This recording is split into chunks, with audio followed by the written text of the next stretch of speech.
सिर्फ एक पुष्प बाण और महादेव का ऐसा भयंकर क्रोध जागा कि पूरी सृष्टि कांप उठी। सृष्टि पर एक बहुत बड़ा संकट मंडरा रहा था। राक्षस तारकासुर दिन प्रतिदिन और शक्तिशाली होता जा रहा था।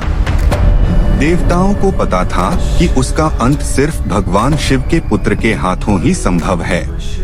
लेकिन समस्या ये थी, महादेव गहरी तपस्या में लीन थे। ना उन्हें संसार की चिंता थी, ना किसी इच्छा का मोह। तभी सभी देवता इकट्ठा होकर कामदेव के पास गए।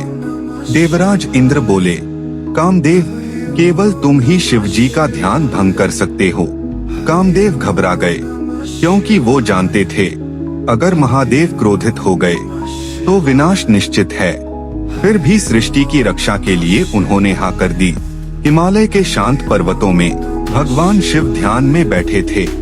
चारों तरफ अद्भुत शांति थी। तभी कामदेव ने अपना दिव्य पुष्प बाण निकाला और धीरे से शिव जी की ओर चला दिया। जैसे ही वो बाण महादेव को लगा, उनका ध्यान टूट गया। अगले ही पल पूरा वातावरण बदल गया। आकाश में बिजली चमकने लगी, धरती कांप उठी। महादेव ने अपनी आंखें खोली।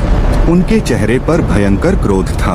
उन्होंने चारों ओर देखा और तुरंत समझ गए कि उनके ध्यान को भंग करने की कोशिश किसने की है। कामदेव डर से कांपने लगे। तभी महादेव के माथे पर चमकने लगी दिव्य अग्नि और अगले ही पल खुली उनकी तीसरी आंख। उस आंख से निकली ऐसी भयंकर ज्वाला कि पूरा ब्रह्मांड कांप उठा।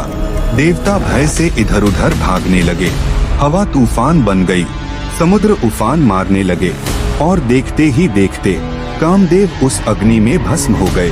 चारों तरफ सन्नाटा छा गया। तभी माता रति रोते हुए महादेव के चरणों में गिर पड़ी। उन्होंने कहा, प्रभु, मेरे पति ने ये सब सृष्टि की रक्षा के लिए किया था। उनकी विनती सुनकर महादेव का क्रोध शांत हुआ। उन्होंने कामदेव को शरीर के बिना पुनर्जीवित कर दिया। तभी से कामदेव अनंत कहलाए, यानी बिना शरीर के अस्तित्व रखने वाले देवता। और उस दिन पूरी सृष्टि ने समझा, महादेव शांत जरूर हैं, लेकिन जब उनका क्रोध जागता है तो पूरा ब्रह्मांड कांप उठता है। हरि ओम नमः शिवाय।